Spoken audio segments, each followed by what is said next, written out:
सरकार के खिलाफ का वोट था या जो 2.5 साल का कार्यकाल रहा या त्रिकोणीय संघर्ष में? हुनियारा में नरेश मीणा को चुनाव भारतीय जनता पार्टी के हमारे नेताओं ने लड़ा है। वही गेम यहाँ था। बीजेपी के डमी कैंडिडेट है। जनता में सबसे पहला काम कौन सा है जो आप विधायक बनने के बाद में चाहेंगे कि ये काम के लिए आप प्रयास करें? जनता पार्टी के प्रचार में उनका आना दायित्व बनता है। जनता को है। मेरे पिता तुल्य अंता विधानसभा के बुजुर्गों मातृशक्ति युवा साथी जिन्होंने मुझे आशीर्वाद दिया, उनको श्रेय है। बीजेपी और नरेश मीणा तमाम आप पर भ्रष्टाचार के आरोप लगाते रहे, लेकिन जनता ने जो मैंडेट दिया वो ऐतिहासिक मैंडेट दिया। इतने वोटों की कोई उम्मीद नहीं कर रहा था जितनी लोगों ने आपको दिए हैं।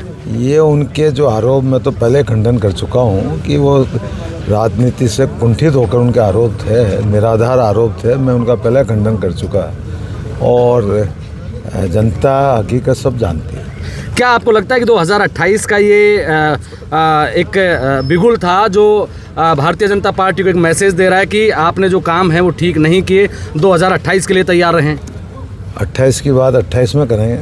अभी तो जनता ने अभी जो आशीर्वाद दिया उसका धन्यवाद आपको भी, जनता को भी और हमारे शीर्ष नेतृत्व को भी। इस सरकार के खिलाफ का वोट था या जो 2.5 साल का कार्यकाल रहा या त्रिकोणीय संघर्ष में ये मुकाबला है सारा? मैं तो कोई त्रिकोणीय संघर्ष मानता नहीं हूँ। मैंने तो शुरू से ही एक ही बात कही कि भाई वो बीजेपी के डमी कैंडिडेट है और ये मैंने नहीं कहा। भारतीय जनता पार्टी के वरिष्ठ नेता, राजस्थान सरकार के कृषि मंत्री डॉक्टर किरोड़ीलाल जी मीणा जी का वीडियो आपने भी सुना होगा और नहीं सुना हो तो मैं आपको भिजवा दूंगा। उन्होंने कहा था कि हुनियारा में नरेश मीणा को चुनाव भारतीय जनता पार्टी के हमारे नेताओं ने लड़ा है। वही गेम यहाँ था। तो मैंने तो कभी इसको त्रिकोणीय संघर्ष माना ही नहीं। मेरे को पूरा भरोसा था क्योंकि जब जब जनता ने मुझे आशीर्वाद दिया है और एक जनप्रतिनिधि का नैतिक दायित्व और नैतिक धर्म होता है, क्षेत्र में विकास, क्षेत्र में सामाजिक सेवा के कार्य, क्षेत्र में धार्मिक सेवा के कार्य, मैंने तब तक ये तीनों दायित्व पूरी ईमानदारी से निर्वहन किए हैं और अभी भी जनता ने मुझे जो आशीर्वाद, जो प्यार दुलार दिया है, ये तीनों दायित्व में पूरी ईमानदारी से निर्वहन करूँगा। अंत में सबसे पहला काम कौन सा है जो आप विधायक बनने के बाद में चाहेंगे कि ये काम के लिए आप प्रयास करें? मेरा तो हर काम पहला होता है और जो जनता की प्राथमिकता होती है वो मेरी प्राथमिकता होती है।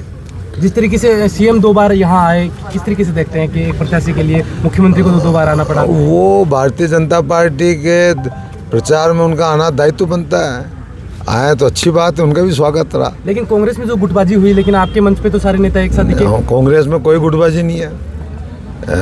आप देख लो, मेरे को फार्म भराने हमारे वरिष्ठ नेता सम्मानीय पूर्व मुख्यमंत्री गहलोत साहब, हमारे AICC के महासचिव सम्मानीय रंधावा जी, हमारे प्रदेश अध्यक्ष सम्मानीय डोडासा जी, नेता प्रतिपक्ष जूली जी, हमारे AICC के महासचिव सम्मानीय हमारे नेता सचिन पायलट साहब, सम्मानीय AICC के महासचिव भंवर जितेंद्र सिंह जी, तमाम कांग्रेस के नेता, तमाम सांसद, तमाम विधायकगण, सभी ने आकर मेरे फार्म भराने के दिन भी आए और बाद में भी आए और सभी ने एकजुट होकर इस चुनाव की पूरी कमान मुझे मार्गदर्शन दिया, मुझे संबल दिया और यहाँ के हमारे ज़िले के जो तमाम कांग्रेस के वरिष्ठ नेता, जनप्रतिनिधि साथियों को उन्होंने ऊर्जा का संचार किया।